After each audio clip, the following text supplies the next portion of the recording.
Assalamualaikum warahmatullahi wabarakatuh. Baik, di sini kami dari kelompok 2 akan mempresentasikan makalah kami yang berjudul Komunikasi Dakwah. Di sini saya Hudatul Fawaida akan mempresentasikan poin A, yaitu pengertian komunikasi.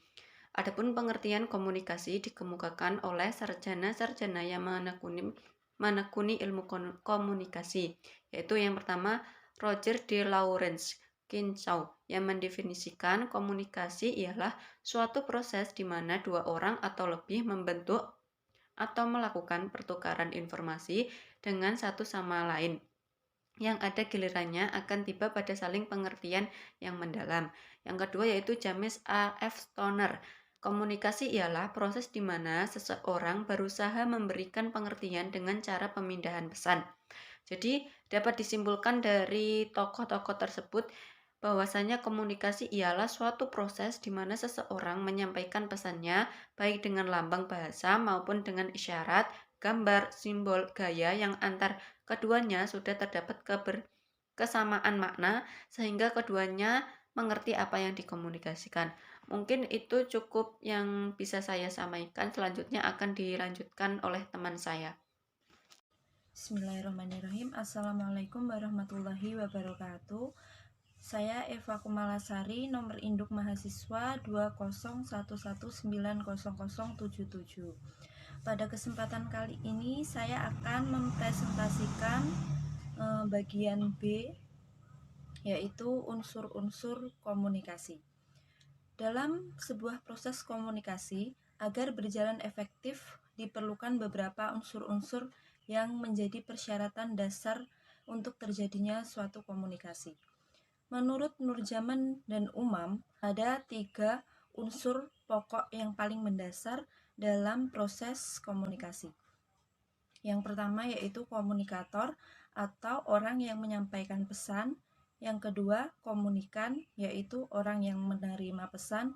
Dan yang ketiga, saluran atau media.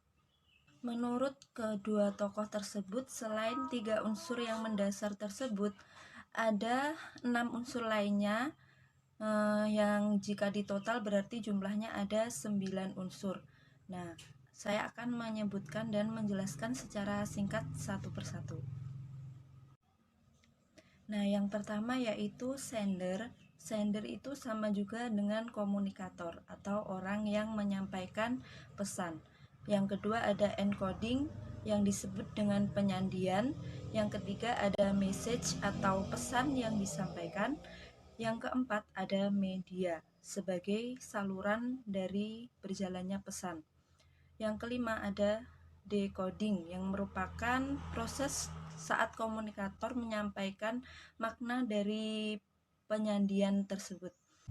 Yang keenam yaitu receiver yang merupakan komunikan atau yang menerima pesan dari komunikator.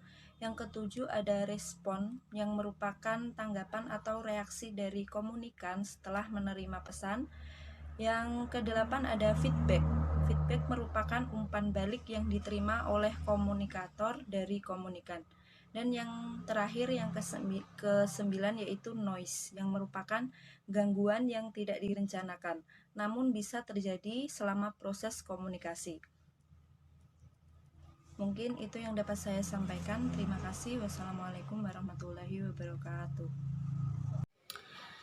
Sebelumnya, perkenalkan nama saya Indah Dina Ayu Puspitasari dengan NIM 201190104. Di sini saya akan meneruskan penjelasan dari teman saya yaitu yang C, teknik-teknik komunikasi.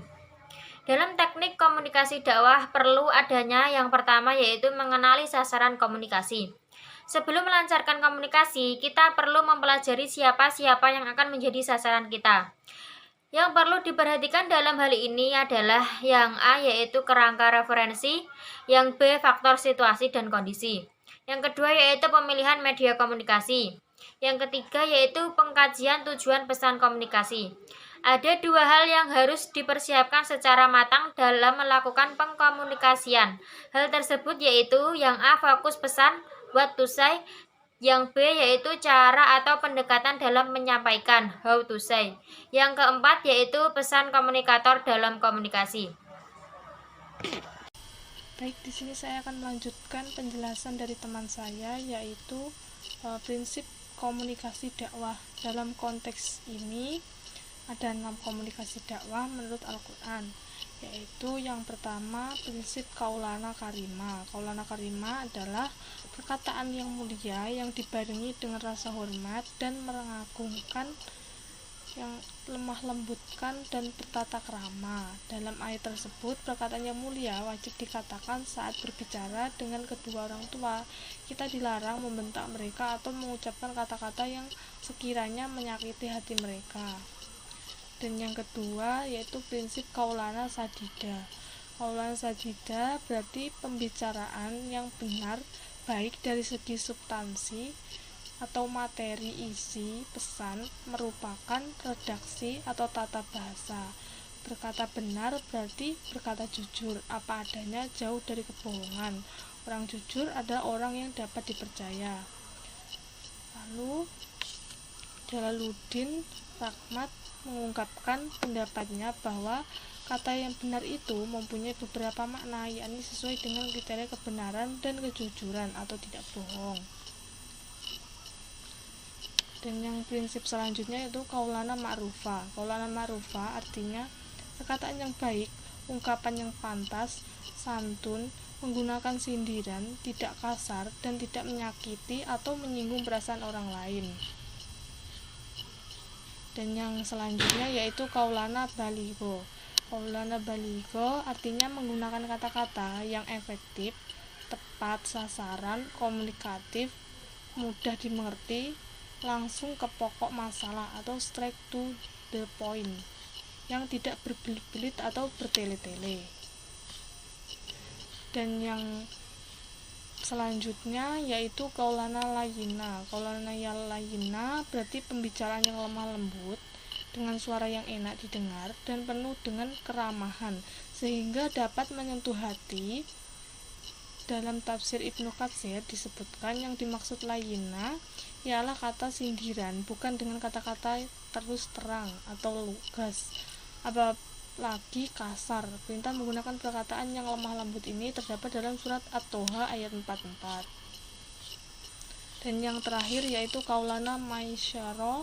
Kaulana maisyaro bermakna ucapan yang mudah, yakni mudah dicerna, mudah dipengerti, dan dicermati oleh komunikan. Maka lainnya adalah kata-kata yang menyenangkan atau berisi hal-hal yang menggembirakan. Dalam Al-Quran ditemukan istilah kaulana maisyaro yang merupakan salah satu tuntunan untuk melakukan komunikasi dengan menggunakan bahasa yang mudah dimengerti dan melegakan perasaan. Ini saya akan menyimpulkan dari makalah kelompok 2. Yaitu komunikasi ialah suatu proses di mana seseorang menyampaikan pesannya baik dengan lambang bahasa maupun dengan isyarat, gambar, simbol, gaya yang antara keduanya sudah terdapat kesamaan makna sehingga keduanya mengerti apa yang dikomunikasikan. Unsur-unsur ini bisa terjadi juga disebut komponen atau elemen komunikasi, yaitu sumber, pesan media, komunikasi, efek, umpan balik, dan lingkungan. Sementara untuk teknik komunikasi yang dapat dilakukan dalam dakwah adalah informatif, persuasif, dan koersif. Pertama-tama diinformasikan apa yang menjadi hak dan kewajiban, diajak untuk menjalinnya, dan diberikan sanksi jika melanggar perintahnya. Dalam penyampaian menggunakan bahasa sehari-hari yang mudah dipahami masyarakat luas, jika perlu menggunakan bahasa-bahasa gaul terkini, apalagi dalam menghadapi masyarakat modern yang multikultural. Audiensnya datang dengan latar belakang yang heterogen. Prinsip komunikasi dalam konteks ini ada 6 komunikasi dakwah menurut Al-Quran, yaitu prinsip kaulan karimah atau perkataan yang mulia, yang kedua prinsip kaulan sadidah yaitu perkataan yang benar atau lurus, yang ketiga prinsip kaulana ma'rufah perkataan yang baik, dan yang keempat prinsip kaulana balighah yaitu perkataan yang efektif atau keterbukaan, dan yang kelima prinsip kaulana layyina perkataan yang lemah lembut, dan yang terakhir yaitu prinsip kaulana maisurah yaitu perkataan yang pantas. Baik, cukup sekian dari kelompok 2. Akhiran, wassalamualaikum warahmatullahi wabarakatuh.